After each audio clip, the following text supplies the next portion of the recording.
Hey, folks, my peeps. It's West Coast Media Solutions coming back at you guys with an updated video. And I am your lovely host, Nika. So, yeah, it's been 30 days since the government shutdown started. So, if you're a federal employee like me, you've already feel it in your bones. This isn't just a budget standoff. It's a breaking point for a lot of Americans, especially most of us that are in the middle class. And some of us are what we would call poor or working poor. So just kind of wanted to give you guys an update and kind of talk about a little bit about history and where we're at, where we're headed to, and where we're at. So some of you guys may or may not know that my undergraduate degree is in agricultural and managerial economics. So I did take multiple economic classes during undergrad, and then my master's degree is in public administration. So I know a little something about administering public programs from a educational standpoint as well as from a practical standpoint, because I currently am a community programs and loan and grant specialist with USDA Rural Development. And so I do the water and waste and community facilities programs. I help small rural towns as well as tribes and nonprofits with their water systems, their sewer systems, if they need equipment to for maintenance for their community parks, public areas, police cars, fire trucks, charter schools, that type of thing. So I work on multi-million-dollar projects. One of the projects that I was working on prior to the furlough was a water system upgrade that is desperately needed for a small rural town here in my state of Louisiana.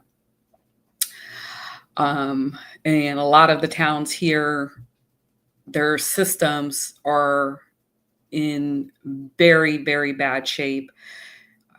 As you guys know, Louisiana was one of the first colonies, so a lot of their infrastructure is in dire straits, and you cannot live without water. It is a necessity. And so having clean, portable water is not an option. Many of these towns here, they're very poor. They cannot afford to pay or they don't even have the money to upgrade their systems or to repair their systems and things of that nature. And so without the assistance, and they cannot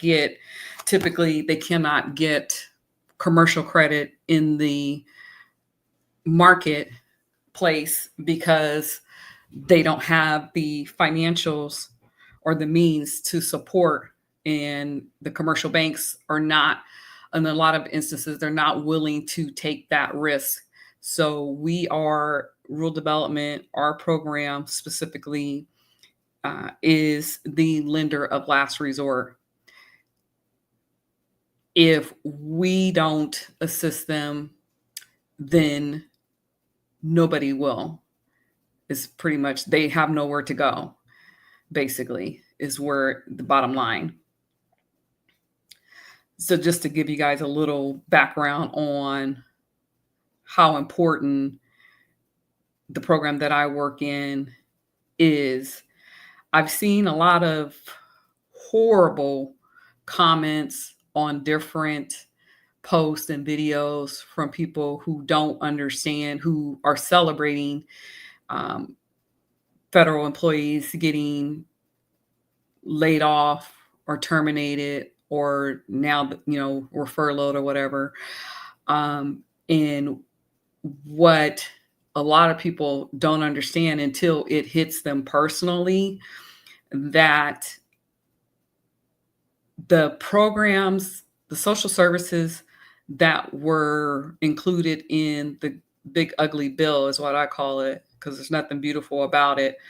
But the programs that were included in that bill that was passed by Congress, all of those programs, basically, for the most part, are aimed at, are on the chopping block or severely defunded. Those programs affect those of us in the middle, which is 95% of us, and those of us at the bottom. Those programs don't necessarily affect the top, 1% or the top 10%. They'll be just fine. It's those of us, which is the majority in the middle, that are seeing and feeling the impact of a lot of these cuts, whether it's cuts to different programs that HUD administers, or programs that your Department of Health and Human Service administers, like SNAP, like WIC, like Meals on Wheels, which help the disabled and the elderly, like the programs that I work in with water and waste systems, and community facilities, which we help provide funding for rural hospitals, charter schools, fire department equipment, police department equipment, things of that nature. These programs affect millions and millions of Americans, and we are on the chopping block. So before you think about celebrating somebody else's demise or misfortune, you might want to do a little bit of research, because we're not the only ones as an employee that is being negatively impacted. Things are trickling over into the private sector as well, where you've got thousands of people losing their jobs or have lost their jobs. Just recently, in the last few days, Amazon has announced thousands of cuts that they're going to be making. Starbucks, I think they're closing. They just announced they're closing like 900 stores. Retail has just been hit extremely hard. As you guys all know, a lot of retail stores that we grew up with, they're no longer in existence. The list just goes on and on. There's so many different industries that are being impacted by this shutdown, and even all the tariffs, which the tariffs are a tax on us, because corporations are only going to absorb the additional costs for so long, and then they're going to start, which they've already started, cutting their employees, cutting benefits, or just outright closing up because they can't afford to stay in business. So, but just so I want you guys to understand, like, why, from a practical standpoint and a historical standpoint, these things are happening. So let's talk about how, for the last 2,000 years, every major empire that has followed this pattern saw its middle class disappear. Rome, Spain, France, Britain, the Soviet Union, and even Japan. And now we all know that the United States has quietly followed all 6 out of the 8 stages. So let's just kind of walk through what that means. And I'm going to come on camera even though I don't have any makeup on down here in the corner. So let's talk about what that means. That basically means that why this furlough isn't just a temporary inconvenience. It is a symptom of a much bigger collapse that's already underway. And I knew that even though I wasn't a federal employee when they had the last furlough shutdown, government shutdown back in the end of 2018, I knew that this was different. I knew that even though, Congress has had to do multiple continuing resolutions or CRs over the last 6 years that I have been a federal employee, I knew that, and we had been threatened with a shutdown, but they didn't shut down. I knew that this time was different for several different reasons, which we'll get into as I talk about the different stages. And so because I knew that this was going to be different, that we were going to go into a shutdown, I sold my car back to the dealership. I had to put a little bit of money with it, take out of my investment account and put a little bit of money with it. But I felt like that was going to be the best move. That would be one less bill that I would have to, or we would have to be concerned about. And my husband agreed. We already had 2 other vehicles, so it wasn't like, I just had to have that vehicle. But nonetheless, it proved to be the right move. And so that's one of the things that I did to prepare for this shutdown, was get rid of, between the car payment and the insurance, that alleviated $1,000 a month expense that was unnecessary, because I don't hardly drive anywhere anyways. The office is a couple of miles away. The gym I go to and the store I go to is a couple of miles away. So I really didn't drive a whole lot. Most of my driving was within a 5 to 10 mile radius of my house. And that's why I put less than 10,000 miles a year on my car. But anyways, so let's talk about stage 1. Stage 1 is the prosperity phase stage. So after World War II, America had its golden era.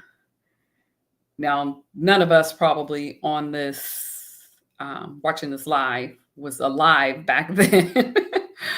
But most of us learned about it, World War II and all of that in history class. So one income back then supported a family. You could buy a home for twice your annual salary. College was definitely affordable. Upward mobility was real.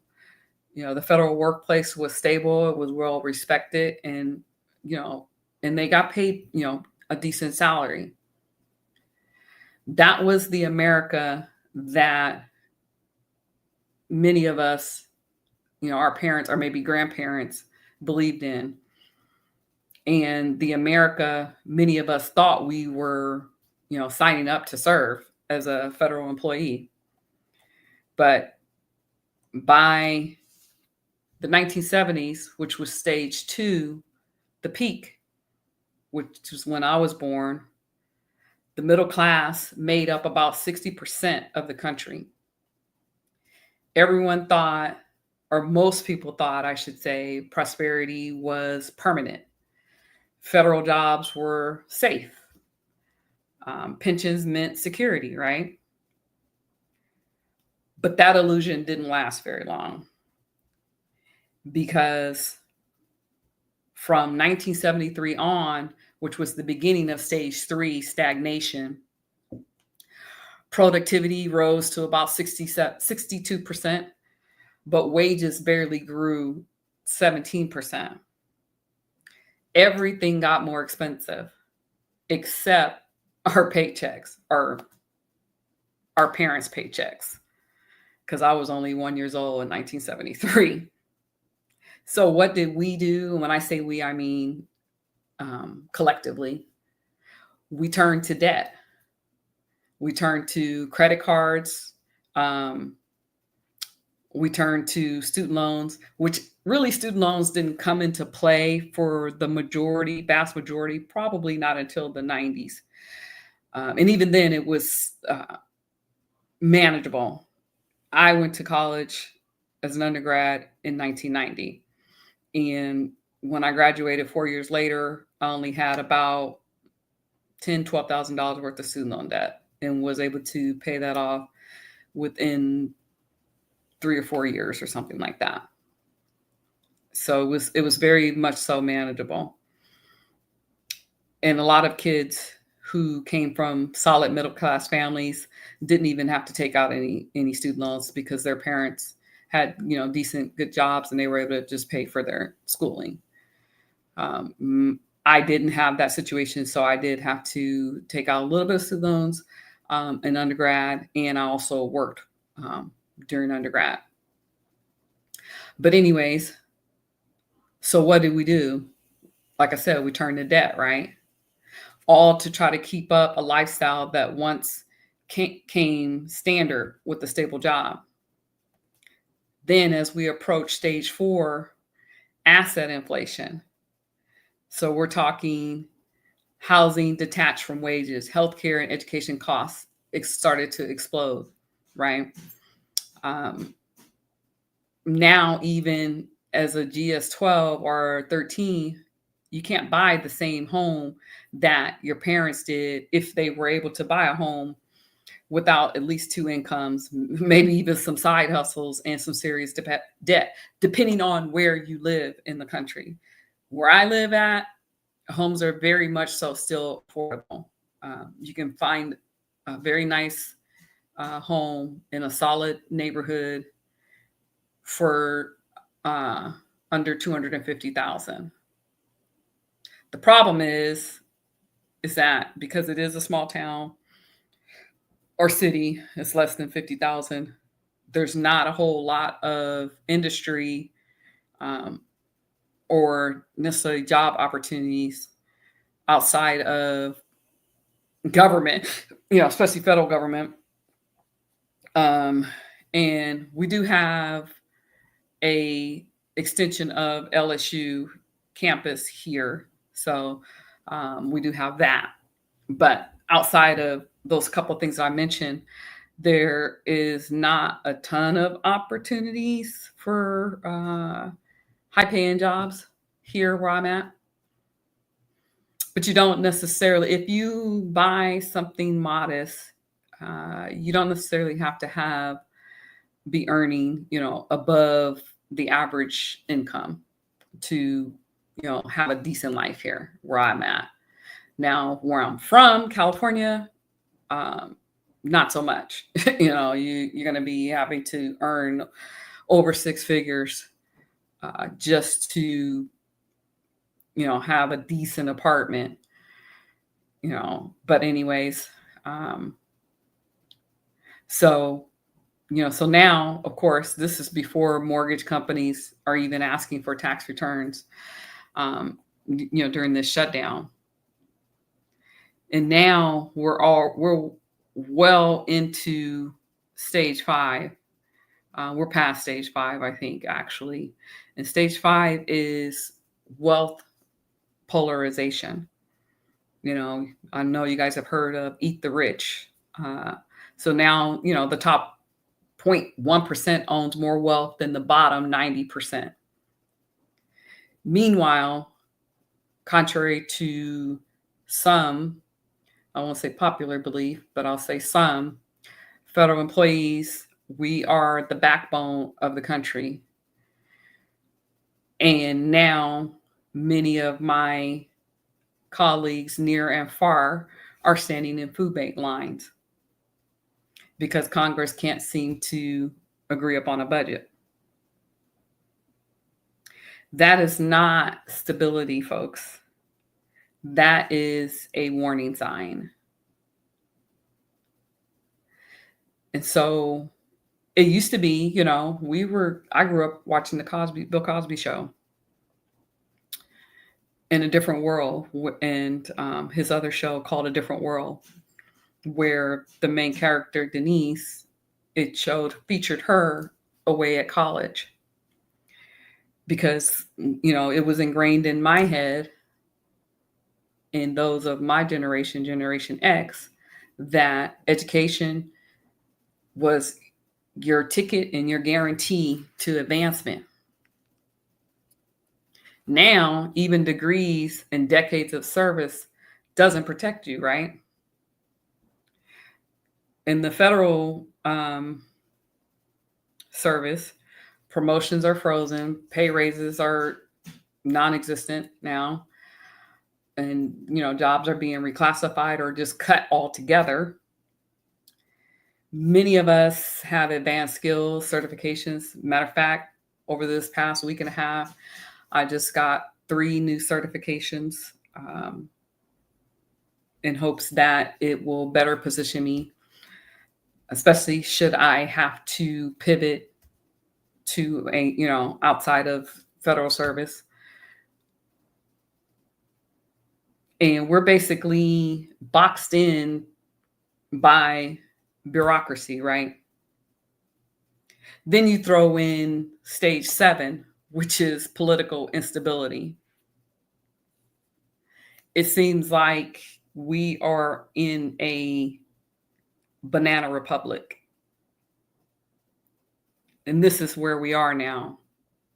We're at stage 7 out of the 8 stages. The middle class predominantly has lost faith in this system. Both sides are angry, right? I would say both sides in terms of Democrat and Republican. But I wouldn't say both sides in terms of the haves and have-nots, because the haves they're just as happy as a fat kid with cake, right? But I will say that trust in government, even amongst many of us government workers, is definitely collapsing. The moment we were mandated to go back into the office full time last year, it felt different. The energy is different. It doesn't feel the same. And as we're continuing to be the scapegoat and to be attacked, things are starting to not make sense anymore. And as someone who is currently furloughed, I can tell you the silence from leadership is louder than any speech. Now, my local leadership,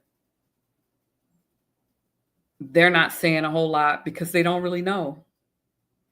They're being told as things are happening. And as things happen, then prior to the shutdown, they were relaying that to us. But people are waking up and they're realizing that this system wasn't built to save any of us. We are going to have to save ourselves. No politician is going to save us. I lost any type of faith in the political system years ago. The last time I voted in a presidential election was during Obama. And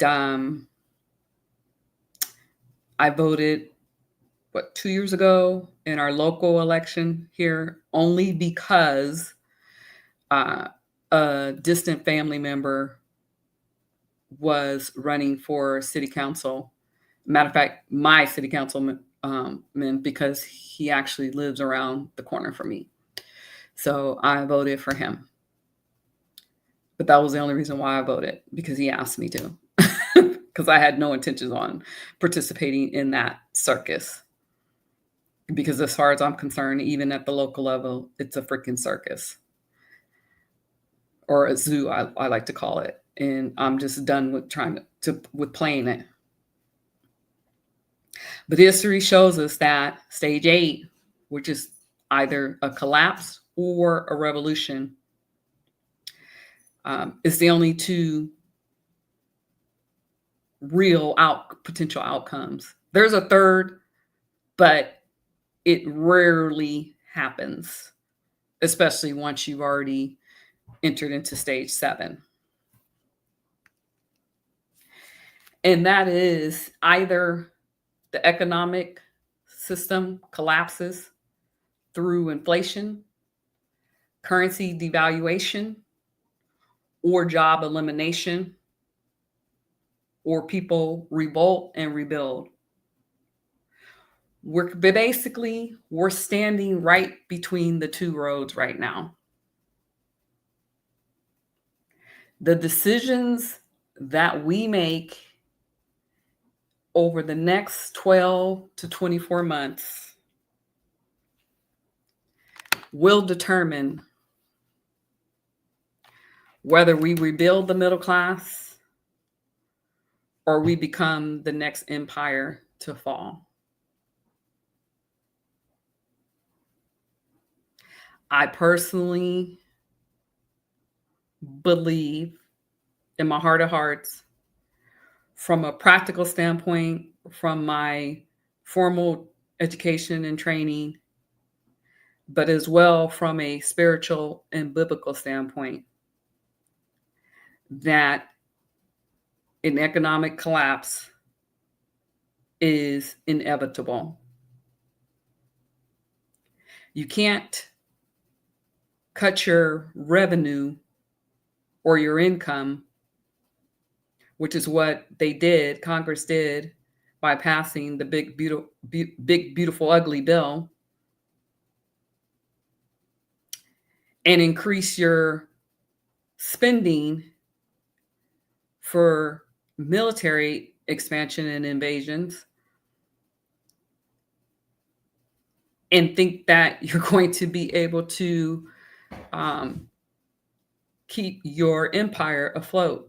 It just doesn't work that way. It's never worked that way for anybody else, any other empire that we've talked about already. And it's not going to work that way for the American, empire. We're no different. We're no better. We're no smarter. So this is why I say that an economic collapse is inevitable. We are quickly becoming the have and have nots, the rich and the working poor.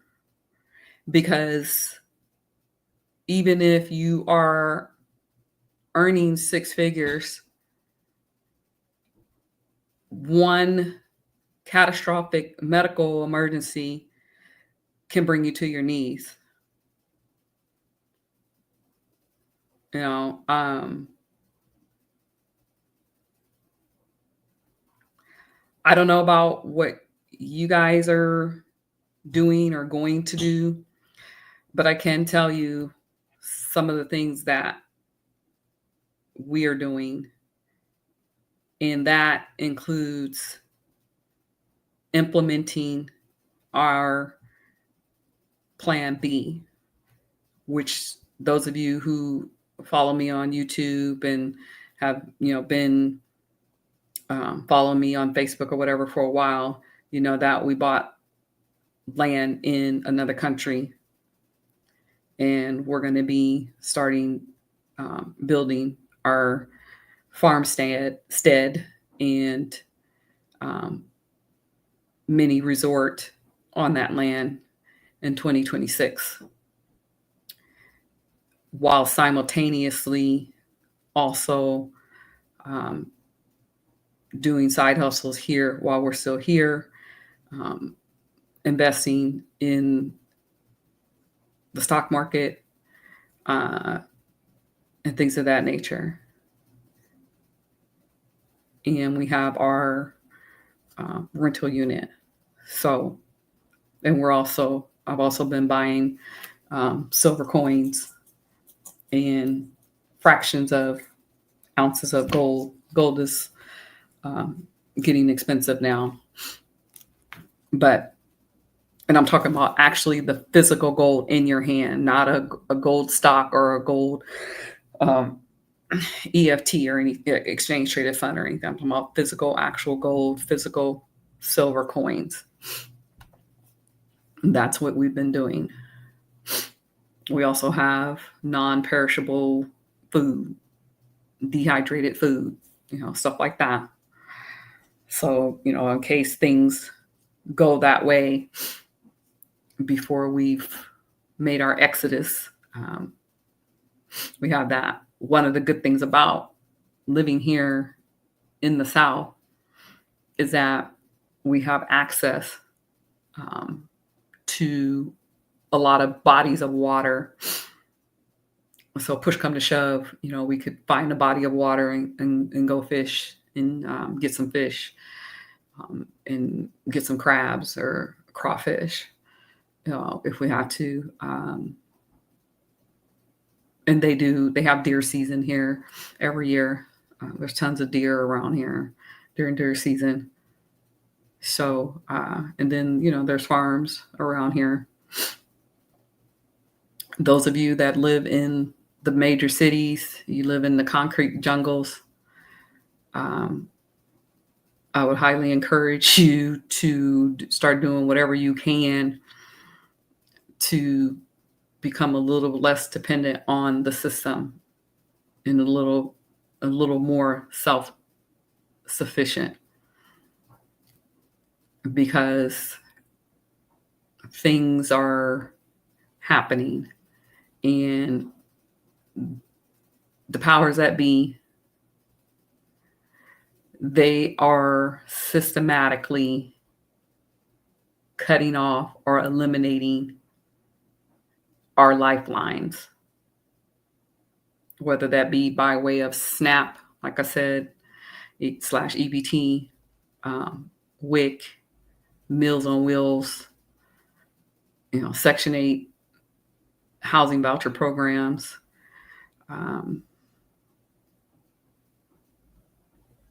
many other grants and stuff like that, and low interest loans that normally agencies like the one I'm a part of, rural development under USDA, would administer.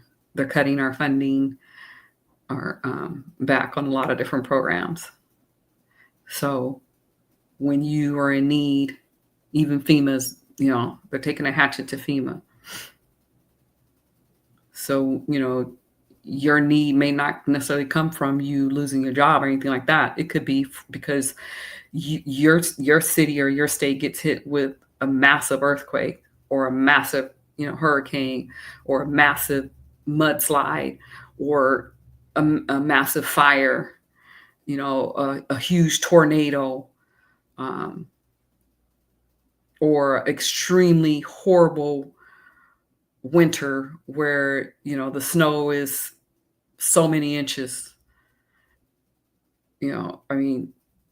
or complete collapse of your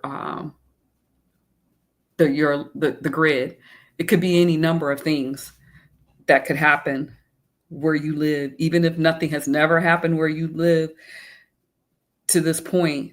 That doesn't mean that your town or city or state is exempt from some major catastrophe. So don't think, oh, well, I don't live in California, so I don't have to deal with earthquakes or mudslides or fires. Or I don't live in the South, so I don't have to deal with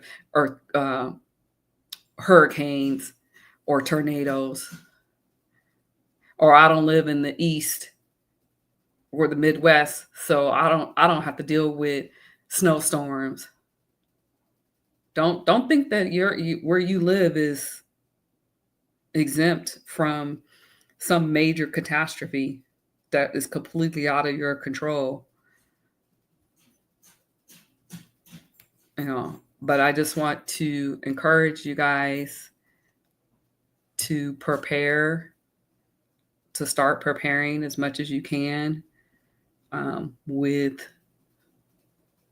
food and water, or learn how to purify your water, and things like that. And